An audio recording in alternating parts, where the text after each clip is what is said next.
Après 15 jours de débat et d'échange, la commission...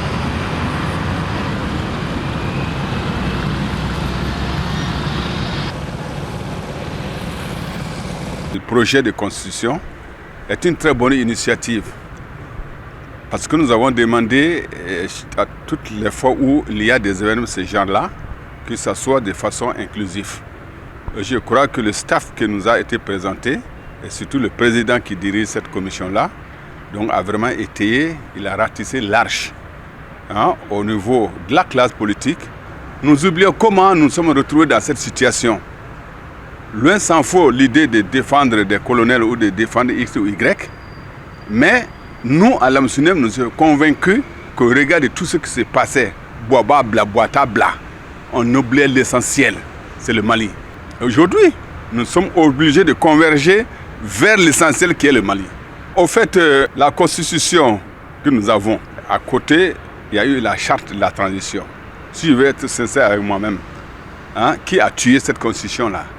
C'est les démocrates. Cette nouvelle constitution a pris en compte les mentions faites dans les résolutions issues des Assises nationales de refondation, notamment l'officialisation des langues nationales et également la participation des Maliens établis à l'extérieur pour être députés. Et au-delà, vous voyez qu'il y a aussi la création de la deuxième chambre, qui est également nouveau.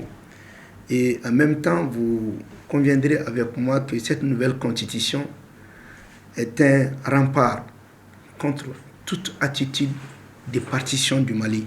C'est clair que ni les ressources du Mali, ni les terres du Mali ne seront sujettes à des partitions. Et ensuite, cette constitution prévoit également une gestion de l'administration de façon décentralisée et déconcentrée. Et c'est une constitution qui épargne le Mali du fédéralisme ou du régionalisme ou d'une décentralisation poussée. En dehors de cela, vous voyez que ça tient compte aussi de la protection du Mali contre les différentes nationalités. Pour être candidat, il faut obligatoirement abandonner la deuxième nationalité, chose qui n'est pas faite contre les Maliens de la diaspora, mais pour protéger même le pays. Et au-delà, vous allez voir que cette constitution permet aussi de destituer le président en fonction.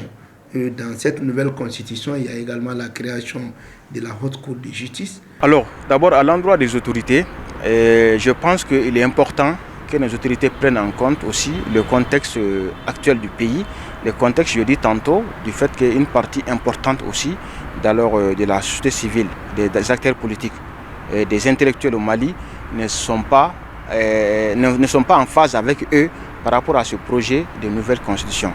Alors il y a pas mal de segments, alors des responsables des partis politiques de la société civile qui estiment qu'ils n'ont d'ailleurs pas la légitimité alors de changer la constitution parce que le changement de constitution ou la révision de constitution, ce sont des attributions alors qui sont réservées à des pouvoirs qui sont issus des urnes. Donc la constitution elle est en vigueur. Le président de la transition, quand il prêtait serment, il avait dit qu'il allait respecter la constitution. Alors s'il doit respecter la constitution, alors que la constitution dans ses dispositions a prévu les modalités de révision, les questions liées au changement, ce sont des questions effectivement qui peuvent être portées par des régimes issus des urnes. Et c'est ça toute la contestation, la justification de toute la contestation de la société civile ou d'autres acteurs politiques effectivement par rapport à ce projet-là. Voilà, donc maintenant à la population aussi de comprendre que nous sommes dans une situation assez complexe. Alors il y a des fronts qui s'ouvrent un peu partout aujourd'hui, que ce soit le nord ou encore le centre ou encore le sud. Donc il est important aussi de faire en sorte que le pays ne se mette pas dans une autre situation de fragilité. Donc il est important à ce niveau de faire en sorte qu'effectivement qu'ils mettent leurs contestations, ils peuvent contester, mais de faire en sorte que les conséquences de ces contestations-là ne puissent pas davantage mettre le pays dans une autre instabilité, dans une autre fragilité dont nous n'avons pas besoin aujourd'hui.